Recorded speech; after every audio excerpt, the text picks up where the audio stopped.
I never thought a simple email would be the thing to unravel my entire life. But there it was, glowing on my husband's laptop screen at 2 a.m., while I was just trying to print out worksheets for my students. My name is Harper, and until last night, I thought I had the kind of marriage other people envied. The kind where you finish each other's sentences and still laugh at inside jokes from your first date. Ethan and I had been together for 8 years, married for 5 of those. He was the guy who brought me coffee in bed every Sunday morning and never forgot to kiss me goodbye, even when he was running late for work. Your flight confirmation for the Chicago conference next week, the email subject line read. Nothing unusual there, Ethan traveled frequently for work. But something made me pause. Maybe it was the way he'd been guarding his phone lately, or how he'd started working later and later. I clicked the email. The confirmation showed 2 seats. First class. I felt my stomach drop as I scrolled down and saw the hotel reservation. 1 room, king bed, 5 nights at the Drake Hotel. The booking was under Mr. and Mrs. Ellis, but I definitely wasn't the Mrs. Ellis going to Chicago. My hands were shaking as I opened his sent folder. Dozens of emails to someone named Vanessa Reed. The most recent one made me feel like I'd been punched in the gut. Can't wait to hold you again. These stolen moments aren't enough anymore. I heard footsteps on the stairs and quickly closed the laptop. Ethan appeared in the doorway of our home office, his hair messed up from sleep. Everything okay, babe? It's late, he said, rubbing his eyes. I forced a smile. Just printing some things for tomorrow's class. My voice sounded strange, too high-pitched. Go back to bed. He nodded, stifling a yawn. Don't stay up too late. Love you. Love you too, I replied automatically, the words tasting like ash in my mouth. After he left, I sat there in the dark, trying to make sense of it all. The Ethan I knew wouldn't do this. The Ethan I married wouldn't. But then again, maybe I didn't know him as well as I thought. I pulled out my phone and typed a message to my sister Chloe, then deleted it. What would I even say? Hey, guess what? Your brother-in-law's cheating on me with someone named Vanessa. It felt too raw, too real to put into words yet. Instead, I went through the motions of printing my worksheets. My students were counting on these for tomorrow's lesson on Romeo and Juliet. The irony wasn't lost on me, teaching teenagers about love and betrayal while my own marriage was apparently nothing but a carefully crafted lie. As I gathered my papers, a new email notification popped up on Ethan's laptop. From Vanessa Reed, missing you already. Dinner was perfect tonight. Tonight. While I'd been grading papers and making dinner for one because Ethan had texted that he was stuck in a late meeting, he'd been with her. I closed the laptop and went upstairs to our bedroom. Ethan was already asleep, looking peaceful and innocent. I stood there watching him breathe, remembering how just yesterday I would have crawled into bed and curled up against him without a second thought. Now I couldn't bear to touch him. I grabbed my pillow and headed to the guest room, my mind racing with questions. How long had this been going on? Who was Vanessa Reed? And most importantly, what was I going to do about it? One thing was certain, Ethan's perfect little world was about to come crashing down. He just didn't know it yet. I made it through exactly 3 classes before breaking down in the faculty bathroom. My hands were shaking so badly I could barely text Chloe, "Need you. Can you meet for lunch?" The morning had been a blur of trying to act normal while my students discussed the tragic romance of Romeo and Juliet. Every time I heard the word love, I felt like throwing up. When Lucas, my colleague who taught in the classroom next door, asked if I was okay, I barely managed a nod. Chloe was already waiting at our usual cafe when I arrived. One look at my face and she knew something was wrong. "Harper, you look like hell. What happened?" I opened my mouth to tell her, but the words wouldn't come. Instead, I pulled out my phone and showed her the screenshots I'd taken of Ethan's emails. "That son of a bitch," Chloe whispered, her face darkening as she scrolled. "How long have you known?" "Found out last night." My voice cracked. He's taking her to Chicago next week. 5 days at the Drake Hotel. On your anniversary weekend? Chloe's knuckles went white around her coffee cup. I'll kill him. The worst part is, he's acting completely normal. Made me breakfast this morning, kissed me goodbye like nothing's wrong. I stabbed at my untouched salad. I don't even know who he is anymore. Have you Googled her? Chloe asked, already typing on her phone. Vanessa Reed. Oh. Oh wow. What? She turned her phone toward me. There she was, young, gorgeous, smiling confidently in her corporate headshot. Vice President of Marketing at Ethan's company. My stomach lurched. She's everything I'm not, I said quietly. Stop that right now, Chloe snapped. You're smart, successful, and way too good for him. The question is, what are you going to do about it? Before I could answer, my phone buzzed. A text from Ethan, having dinner with clients tonight. Don't wait up. Chloe read the message over my shoulder and swore. Clients. Right. Want me to follow him? No, I said, surprising myself with how steady my voice was. I have a better idea. That evening, I drove to Ethan's office building and parked where I could see the entrance. At 6:30, I watched him walk out with Vanessa. They weren't touching, but the way they looked at each other made my chest ache. I followed their car to an upscale restaurant across town. Through the window, I could see them at a corner table. No other clients in sight. Ethan reached across the table and took her hand, the same way he used to hold mine. My phone buzzed again. Another text from Ethan, meeting running late. Might grab drinks after. I took a picture of them through the window and sat there, staring at it. Part of me wanted to burst in and create a scene. Instead, I drove home and did something worse. I acted normal. I left his dinner in the oven, graded papers at the kitchen table, and waited. He came home at 11, smelling of expensive wine and wearing guilt like cologne. Sorry I'm so late, he said, kissing my cheek. These clients are demanding. That's okay, I replied, gathering my papers. How was the restaurant? He froze for a split second, so brief anyone else might have missed it. What restaurant? The one where you had your meeting. I kept my voice casual. I drove by on my way to pick up groceries. Looked nice. Another pause. Oh, right. Yeah, it was good. I headed upstairs, leaving him standing in the kitchen. In our bedroom, I opened his closet and found the shirt he'd worn to work that morning. There was a smudge of red lipstick on the collar. Vanessa had been wearing red lipstick at dinner. I carefully hung the shirt back up and got into bed, my mind racing with possibilities. Ethan thought he was so clever, living his double life. But he had no idea what was coming. Tomorrow, I decided, I would start making some plans of my own. The credit card statement arrived 3 days before Ethan's planned trip to Chicago. I wasn't supposed to see it, he usually handled all the bills online, but this one came in the mail by mistake. Sitting at our kitchen table, I stared at charge after charge that told the story of his other life. Dinner for 2 at places we'd never been. A jewelry store purchase from last month, probably explaining the bracelet I'd spotted on Vanessa's wrist at the restaurant. Hotel charges from business trips that now made perfect sense. My hands were steady as I laid out the evidence on the table, the credit card statement, screenshots of emails, photos from the restaurant. Then I waited. When Ethan came home, he was humming. Actually humming. He stopped dead when he saw me sitting there. We need to talk about your upcoming anniversary trip to Chicago, I said quietly.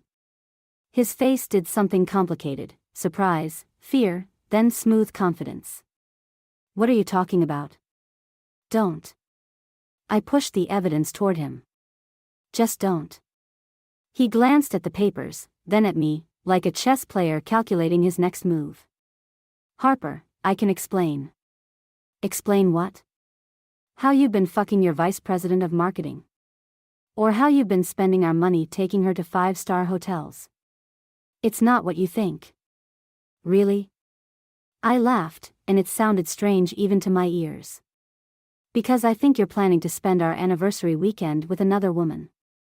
Please, tell me how I'm misinterpreting that. He sat down heavily, running his hands through his hair. You've been so distant lately, always focused on your students, your lesson plans. When was the last time you actually paid attention to me? The audacity of his words hit me like a physical blow. So this is my fault? I didn't say that. He reached for my hand. I pulled away. But relationships are a two-way street. Vanessa. She sees me. She understands the pressure I'm under. And I don't. I've supported you through every promotion, every late night, every weekend working. I've built my entire life around you. That's the problem. He stood up, pacing. You've lost yourself in being my wife. You used to be fun, spontaneous. Now it's all about your work, your routine. I felt something snap inside me. My work? I'm a teacher, Ethan. I shape young minds. What exactly do you do that's so important? Push papers and apparently your coworkers? His face darkened. See? This is exactly why. Why what? Why you couldn't keep it in your pants? Why you had to destroy our marriage? It's not destroyed unless you make it that way, he said, his voice softening. We can work through this. I'll end it with Vanessa. We can go to counseling. I stared at him, really seeing him for the first time. This man who could stand there, offering to fix things like he'd dented my car instead of shattering my entire world. When did you stop loving me? I asked. I never. Because I stopped loving you about 2 minutes ago. The words came out calm, certain. When you tried to blame me for your choices. He reached for me again. Baby, please. I stepped back. Don't call me that. Don't touch me. In fact, don't come home tonight. Or tomorrow. I need time to think. This is my house too, he protested. The house that my inheritance helped buy? The one that's in both our names? Yeah, we'll see about that. Something ugly flashed across his face. You're being hysterical. Let's talk about this when you've calmed down. I am calm, I said, and I was. Eerily calm. But you should know, I sent copies of everything to my lawyer this morning. Just in case you were thinking of doing any creative accounting before your trip. He went pale. You're bluffing. I picked up my phone, showed him the email confirmation from the law firm. Enjoy Chicago, Ethan. I hope she's worth it. As I walked upstairs, I heard him calling after me, his voice tinged with panic. But I didn't turn around. Instead, I went to our bedroom and started packing his bags. The time for tears was over. Now it was time for war. The 2 pink lines on the pregnancy test felt like a cosmic joke. I sat on the bathroom floor of my sister's guest house, where I'd been staying for the past week. Staring at the little window that had just complicated everything. 3 tests. All positive. A knock on the door made me jump. Harper? You've been in there for 20 minutes, Chloe called out. I opened the door and wordlessly held up the tests. Chloe's eyes widened. Oh shit, she whispered. Are you sure? As sure as 3 different brands can make me. She sat down next to me on the bathroom floor. What are you going to do? Before I could answer, my phone buzzed. A text from Jenna, having dinner with Ethan tonight. He's a mess. Says you're not answering his calls. What's going on? My stomach lurched, and not just from the morning sickness I now realized I'd been ignoring. Jenna, my supposed best friend, who'd introduced me to Ethan 8 years ago, was having dinner with him? Unbelievable, Chloe muttered, reading over my shoulder. Want me to tell her what her precious Ethan's been up to? No. I stood up, suddenly energized by anger. I'll do it myself. An hour later, I walked into the restaurant where Jenna had tagged herself on Instagram. They were sitting in a corner booth, their heads close together. Ethan's hand was on Jenna's arm. "Well, isn't this cozy?" I said, approaching their table. They jumped apart like guilty teenagers. Jenna's face flushed red. "Harper. I was just trying to convince me to take him back." I pulled out my phone and showed her the photo of Ethan and Vanessa at dinner. "Did he tell you about her? Or about the Chicago trip he's planning for their romantic getaway?" Jenna's face crumpled. "He said you were being paranoid. That you were making things up because you were jealous of his success." "Of course he did." I turned to Ethan. "You're good at that, aren't you? Spinning stories, making people believe whatever version of reality suits you best." "Harper, please," Ethan stood up, reaching for me. "Let's talk about this privately. Like how you privately discussed our marriage with Jenna. Or how you privately planned your affair with Vanessa." Other diners were starting to stare. Ethan's jaw tightened. "You're making a scene," he hissed. "No, you made the scene when you decided to destroy our marriage." I felt oddly calm, even as my world was imploding again. "By the way, Jenna, you should know, he's been using the engagement ring fund we've been saving for your brother to pay for hotels with Vanessa." Jenna gasped. Her brother and his girlfriend had been waiting months for Ethan to make good on his promise to help them buy a ring. "Is that true?" she demanded. Ethan's silence was answer enough. "I trusted you," Jenna whispered, gathering her things.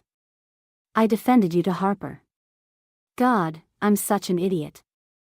She rushed past me, tears in her eyes. Ethan watched her go, then turned to me with fury in his eyes. "Happy now? You've ruined everything." "No, you did that all by yourself." I placed my wedding ring on the table. "I'll have my lawyer contact yours about the divorce." "Harper, wait." His voice softened, became pleading. "We can fix this. Whatever you want, counseling, a fresh start, anything." For a moment, my hand drifted to my stomach. Should I tell him? Would it make a difference? But then I remembered how he'd blamed me for his choices, how easily he'd lied to everyone we knew. "The thing is, Ethan, I don't want to fix this anymore. I want to be free of it. Of you." I walked out of the restaurant into the cool evening air, leaving him calling after me. My phone was already buzzing with messages, probably Jenna, maybe Ethan, possibly even Chloe checking on me. I ignored them all and drove to the drugstore instead. I needed prenatal vitamins. Whatever happened next, I had more than just myself to think about now.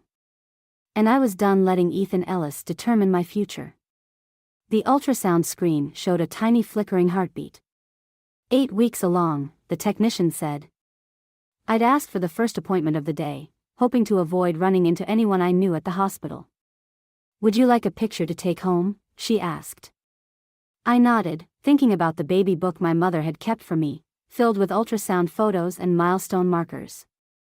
This child's book would be different. No proud father smiling in the pictures, no joint announcements to family and friends. Lucas was waiting in the hospital cafe when I came down.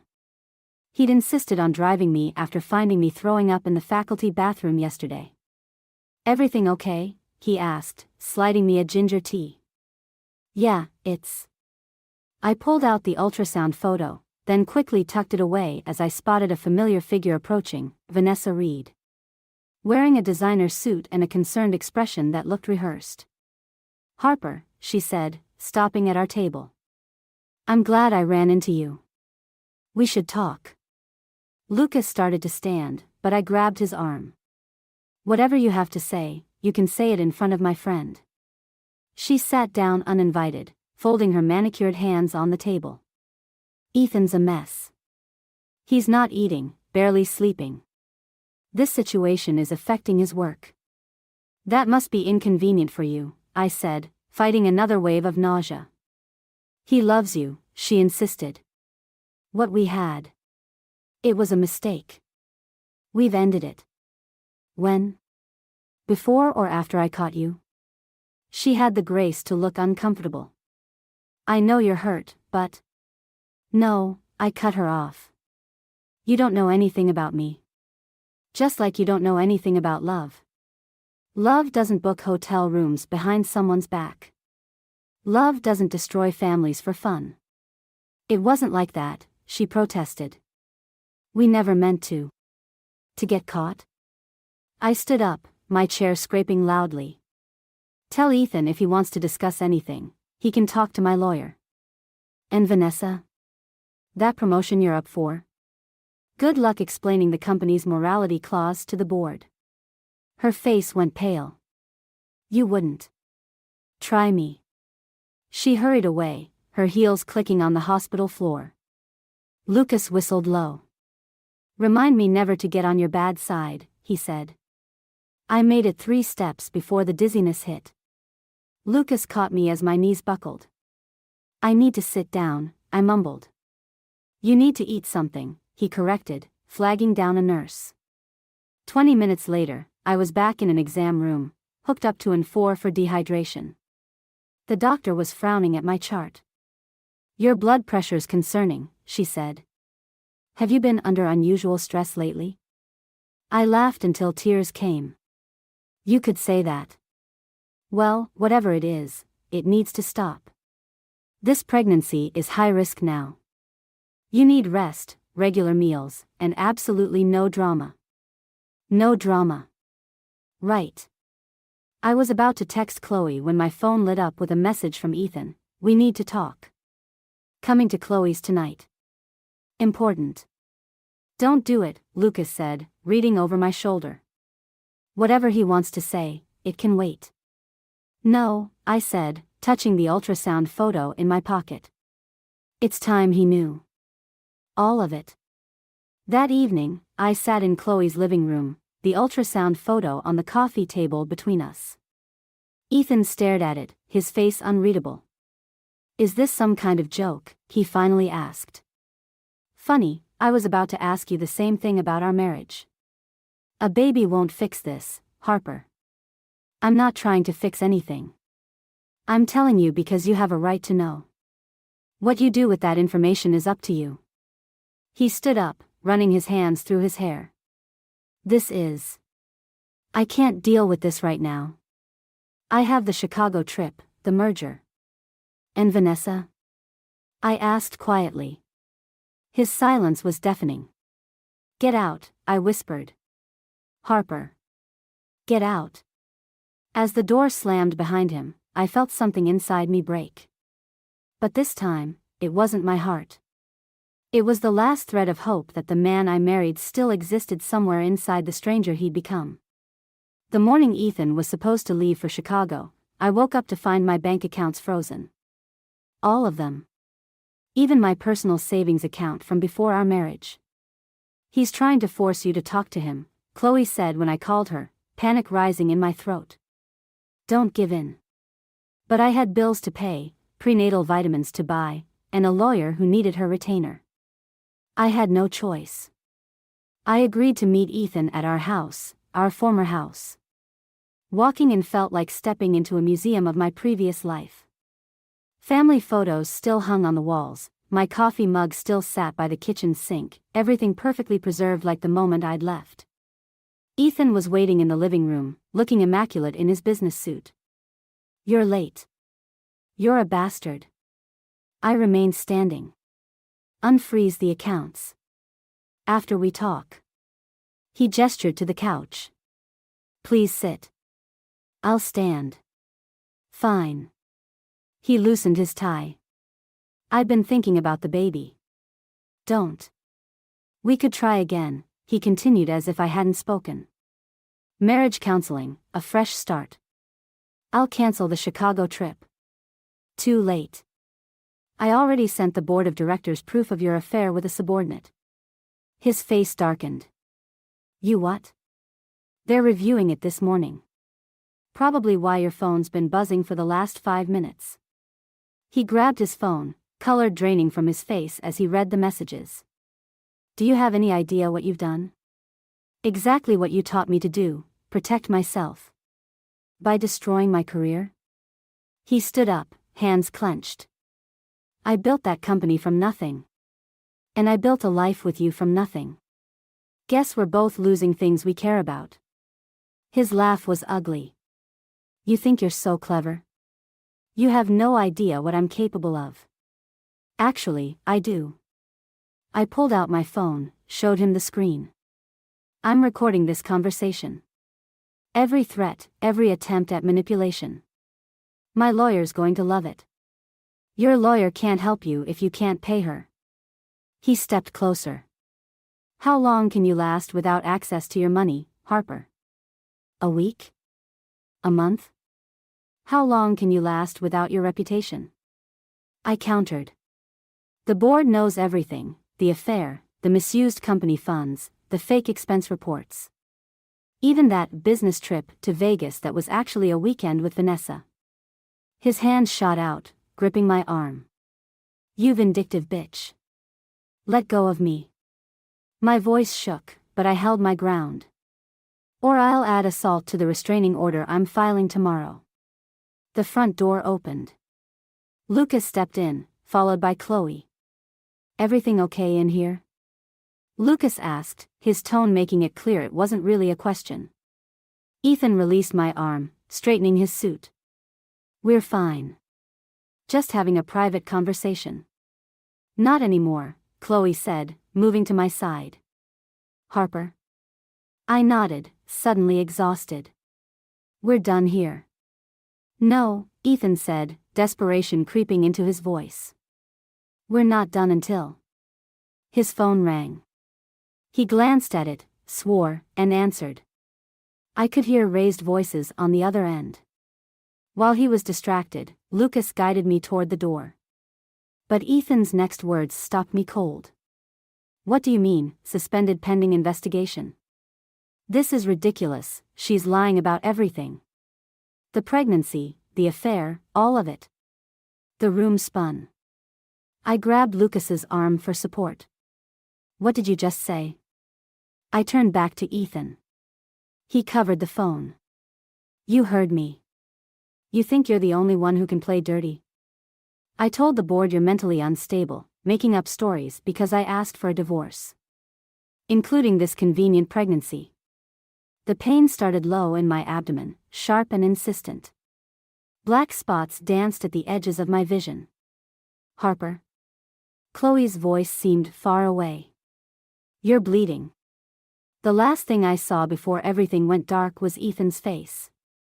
Watching me fall with the same cold detachment he'd shown when I told him about our baby. Some things, I realized as consciousness slipped away, you can never take back. And some betrayals cut too deep to ever heal. The hospital room was too bright, too sterile. I woke to the steady beep of monitors and Chloe asleep in a chair beside me. My hands immediately went to my stomach. The baby's stable, a nurse said, appearing at my bedside. But you're on strict bed rest. No more stress. I almost laughed. No more stress. Right. There's someone insisting on seeing you, she continued. Your husband? We can send him away if you prefer. Before I could answer, Ethan appeared in the doorway. He looked wrecked, tie gone, shirt wrinkled, dark circles under his eyes. Chloe jerked awake. Get out. Please, he said, his voice rough. 5 minutes. I nodded to Chloe. She squeezed my hand and left, but not before shooting Ethan a look that could have melted steel. He approached the bed slowly, like I was a wounded animal that might bolt. The doctor showed me the ultrasound. Now you believe me? Harper, He sat heavily in the chair. When they rushed you into emergency, there was so much blood. I realized. That I wasn't lying.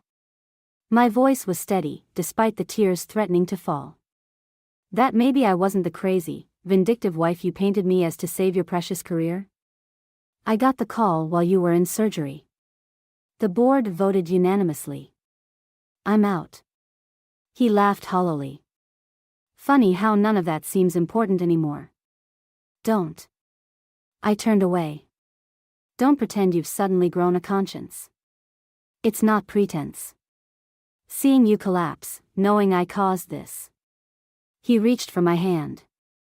I pulled away. You didn't just cause this, Ethan. You chose it. Every lie, every night with her, every attempt to destroy me, those were choices. I know. And I'm sorry. Please, let me try to make it right. For you, for the baby. There is no more of us. I cut him off.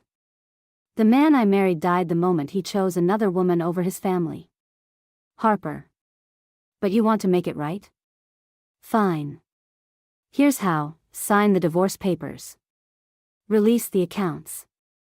Walk away. And the baby? Will know they have a mother who loved them enough to demand better than a father who only showed up when he had nothing left to lose. His face crumpled. For a moment, I saw a glimpse of the man I'd fallen in love with, vulnerable, real. But then I remembered how easily he'd worn other masks before. I do love you, he whispered. No, you love the idea of me. The wife who made you look good, who supported your dreams while setting aside her own.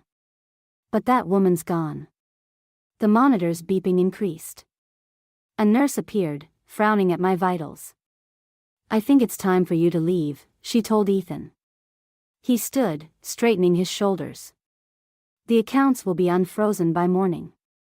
I'll have my lawyer send over the signed papers. Goodbye, Ethan. He paused at the door. For what it's worth, I really am sorry. I know, I said quietly. But sorry doesn't fix what's broken. After he left, Chloe and Lucas came back in. Lucas handed me a chocolate bar, my favorite kind. You okay? He asked. I touched my stomach, feeling the smallest flutter of movement. No. But I will be. The board called, Chloe said. They want to talk to you about Ethan's replacement. Apparently, they're impressed with how you handled everything. I don't want anything to do with that company. Maybe not, she smiled. But they're offering a pretty generous settlement to keep it that way. I closed my eyes, suddenly exhausted. The past weeks felt like a lifetime, each betrayal and confrontation leaving its mark. But for the first time, I could see beyond the pain, beyond the revenge. Sometimes winning isn't about destroying your opponent. Sometimes it's about finding the strength to walk away and build something new from the ashes of what was lost. 6 months later, I stood in my new apartment, watching the sunset through floor-to-ceiling windows. My baby girl kicked inside me, strong and steady, like she was reminding me we'd made it. The divorce papers had come through last week. Ethan signed everything without argument, including the generous settlement and support agreement. I heard through Jenna that he'd moved to Seattle for a fresh start. Vanessa had apparently moved to London. Good riddance to both of them. Earth to Harper, Chloe called from the kitchen. These boxes won't unpack themselves. I was sorting through the last box when I found it, my old wedding album. I'd forgotten I'd packed it. Want me to throw it out? Chloe asked, watching me carefully. No, I said, surprising myself. It's part of the story I'll tell her someday. About how her mom found her strength. The doorbell rang. Lucas stood there with takeout and paint samples. Thought you might want to start planning the nursery. He'd been doing that lately, showing up with just what I needed, exactly when I needed it. Not pushing, just being there. It scared me how much I'd started looking forward to his visits.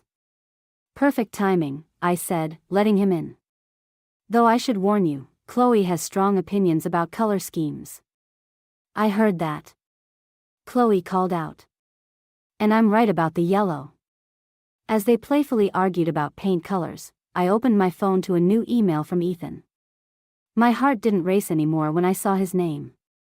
I signed up for therapy, he'd written. Not to win you back, I know that's impossible. But because I need to understand why I destroyed the best thing in my life. I hope someday our daughter can know a better version of me than the man I was. I didn't respond, but I didn't delete it either. Some wounds need time to heal, and some stories don't have neat endings. Harper. Lucas was watching me, concern in his eyes. You okay? Yeah, I said, putting my phone away. Just thinking about endings and beginnings. Speaking of beginnings, Chloe interrupted. Lucas, tell Harper about that house for sale near the school. He shot her a look. I was going to bring that up naturally. What house? I asked. It's nothing, just. There's this craftsman with a great yard, perfect for kids. It's close to both our schools, and. He ran a hand through his hair. I know it's too soon, but maybe someday. The old me would have panicked at the hint of future possibilities. But I wasn't that person anymore. Tell me about the house, I said. Later that night, after they'd left, I sat in what would be the nursery, surrounded by paint samples and half-unpacked boxes. My daughter kicked again, and I placed my hand over the spot. You know what, little one? Sometimes the happy ending isn't the one you planned. Sometimes it's better.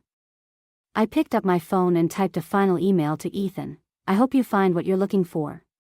She deserves to know both her parents found peace. Then I picked up my phone again and texted Lucas, about that house. When can we see it? The future stretched out before me, not perfect but full of possibility. I thought about the woman I'd been 6 months ago, desperately trying to hold on to a life that was already gone. I wished I could tell her that losing everything would lead to finding herself. But maybe that's the thing about rock bottom, you can't see the way out until you start climbing. And sometimes, just sometimes, what you build from the ruins turns out to be stronger than what fell apart. I looked at the paint samples scattered across the floor, each color representing a different possible future. Tomorrow, I'd start painting. Tonight, I'd just breathe, grateful for endings that make way for new beginnings.